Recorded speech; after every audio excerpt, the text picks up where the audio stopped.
Hello, I'm Dr. Groom, and I'm looking forward to working with you today. Our lesson is based on a book written by Carol Boston Weatherford entitled Schomburg, The Man Who Built a Library, illustrated by Eric Velasquez. This book tells about Arturo Schomburg and his life collecting books to add to the famous Black History Library in Harlem, New York. That music we just heard was jazz. Have any of you ever listened to jazz? Let me know by using our hand signals, 1 for yes and 2 for no. Hold them up so I can see clearly. Well, it looks like we have a mix. Some have listened to jazz, but others have not, and that's okay. What's important to know is that every good jazz band has a mix of instruments that all work together to give us that magical sound so many love. Reading comprehension is like a jazz band. There are many parts that all work together to give us the magic of understanding what we read. In today's lesson, we will focus on drawing an inference. Let's get started. When we read, sometimes authors don't include all the facts or details we need to understand and comprehend informational text. We have some strategies we can use to help us better comprehend. One thing that we can do is draw an inference. When you draw an inference, you are using what's in your head and what's in the text to figure out what the author wants us to know but did not write. Remember, what's in your head is called prior knowledge, and what's in the text is our textual evidence to support our inference.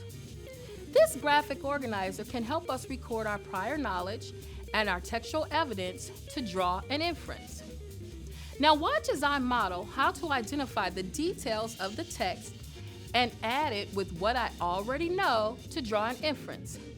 Let's read this excerpt or small part of the text. On page 10, the author writes about how Schomburg admired Frederick Douglass. She does not tell us on this page if Schomburg admired Abraham Lincoln. In fact, she does not mention him at all.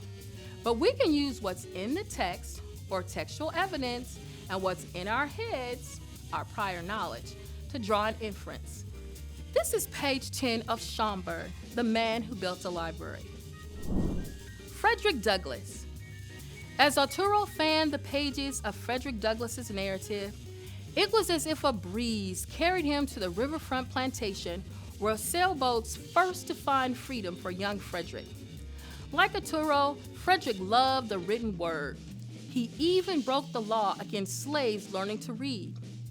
As Frederick escaped bondage, Arturo followed his trail from Maryland all the way to Massachusetts.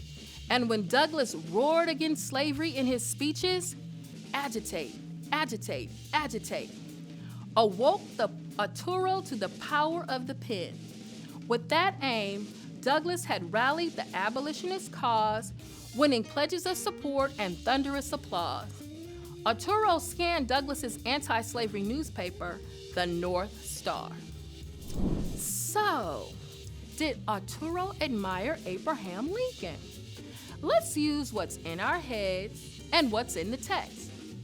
We can start with what's in our heads, our prior knowledge. We know slavery was a bad thing and hurt Black people. We know Abraham Lincoln freed the slaves. Let's add that to our graphic organizer. Now, let's look for evidence in the text. Page 10, I'll read the last paragraph again. With that aim, Douglass had rallied the abolitionist cause, winning pledges of support and thunderous applause. Arturo scanned Douglass's anti-slavery newspaper, the North Star. The last line states that Arturo read Douglass's anti-slavery newspaper. If he read the paper and admired Douglass, and he was against slavery, I can add that to the evidence in the graphic organizer. Now, let's take a look at our graphic organizer. Let me think about it. Did Arturo Schomburg admire Abraham Lincoln? We can draw an inference that Schomburg admired Abraham Lincoln for freeing the slaves. This allowed Blacks to learn to read and write. Schomburg collected books for Blacks to read. Many of the books were written by Blacks. We used what was in our heads, our prior knowledge, and what was in the text textual evidence to draw an inference. Now it's your turn. Let's read these excerpts from the text and add what's in our head, what we call prior knowledge, and what's in the text, our textual evidence, to find out more about Arturo Schomburg. I wonder, would Arturo have made a good teacher? Let's start with what's in our head about good teachers and fill in our graphic organizer. Tell me some character traits of good teachers. Think about it. Okay, I like the answers I'm getting. Good teachers read books. Good teachers help students learn. And good teachers work hard. All right, now let's read to find textual evidence to add to the graphic organizer that supports our prior knowledge, or what's in our head, to see if we can draw an inference about whether Arturo was a good teacher. Page 24. Bloodhound. Though a mailroom clerk at a bank by day, Arturo rubbed shoulders with Elon Locke, dubbed the father of the Harlem Renaissance. And he corresponded with Booker T. Washington, founder of Tuskegee Institute, and W.E.B. Du Bois, an Atlanta University professor and the first African American to earn a doctorate from Harvard. The two disagreed about whether to push for social or economic progress, but they agreed that Black history could be a bridge. So, what evidence from this part of the text can we add to our graphic organizer? Okay, he hung around college teachers or associated with them. Okay, their college teachers are called professors. And Tuskegee Institute is a college in Alabama. Atlanta University is in Georgia. We can add these to the graphic organizer. Let's keep reading and look for more facts. Arturo's acquaintances were a who's who of the Harlem Renaissance. He was invited to the first meeting of an informal guild of young Black writers. Poets Conte Cullen and Langston Hughes were members. So was a novelist and poet Jesse Redmond Fawcett, an editor of the NAACP magazine The Crisis and of the African American children's magazine The Brownie Book. These writers joined Arma Bontemps, Georgia Douglas Johnson, and artist Aaron Douglas in asking Arturo to hunt for classic references that could water the seeds of creativity and scholarly endeavors. So what evidence can we use from this part of the text? Okay, yes, that's good. So famous writers ask him to find more books to help Black people learn to be creative. I like how you said that. I'll add that to the graphic organizer. Let's continue reading. His collection, fertile soil for growing Black pride. When it came to digging up rare finds and obscure facts, Arturo had what poet Claude McKay called a bloodhound nose. Arturo loaned not only books to students, artists, and writers, he also lent interpretations, insight, and sometimes cash. With book lists full of texts that Schomburg found, his friends minded Blackness and broke new ground. Is there anything from the last part of this page we can add to the graphic organizer?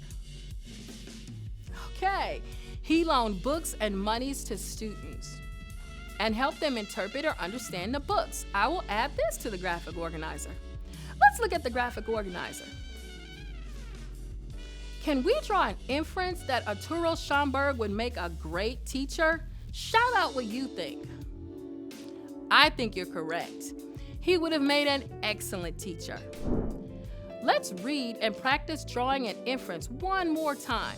This part of the text names Arturo as a bibliophile, or a person who loves books. Page 32, Fisk University. Arturo Schomburg studied the past, but he did not dwell in it. Quite the opposite. His mission looked to the future. I am proud, said Schomburg, to be able to do something that may mean inspiration for the youth of my race. After a decade of headaches and nosebleeds, Arturo retired in 1929 from his job at Bankers Trust. But he did not rest. He spent more time writing and researching and tending the collection at the 135th Street Library. On the strength of his reputation as a bibliophile, Arturo was invited to Nashville in 1931 to found Fisk University Library's Negro Collection. By 1932, he had added 4,000 volumes to the library's holding. Lincoln's Bible was the centerpiece. When Arturo first held it, he thought of the free blacks from Baltimore who had presented the hefty book to the president during the Civil War. That Bible was a priceless treasure. But Arturo did not want black heritage behind glass. He wanted his research to reach students. So he told professors what to teach. Include the practical history of the Negro race, from the dawn of civilization to the present. Then, young blacks would hold their heads high and view themselves as anyone's equal. So, on this page, we learned that Schomburg did admire Lincoln, and he did make a good college teacher or professor. Now I'm going to ask a few questions. Let me know if you agree by using our hand signals, 1 for yes and 2 for no. Hold them up so I can see clearly. Can we infer that Schomburg went to church? Let me know if you agree by using our hand signals, 1 for yes and 2 for no. Okay, I see many ones. Okay, great. He added Lincoln's Bible. This is in the text. People who go to church read Bibles. That's in our head. We can draw an inference that Schomburg went to church.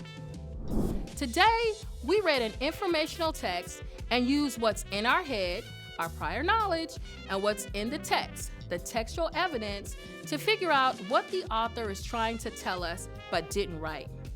Today, I challenge you to read or recite, that means say out loud, the Pledge of Allegiance. This is informational text. Based on the pledge, what inference can you make about how the author feels that people should be treated in the United States? Use what's in your head and what's in the pledge to draw an inference about how people should be treated in the United States. Once you finish, share your inference with a friend or a trusted adult. Thank you for learning with me today. See you next time.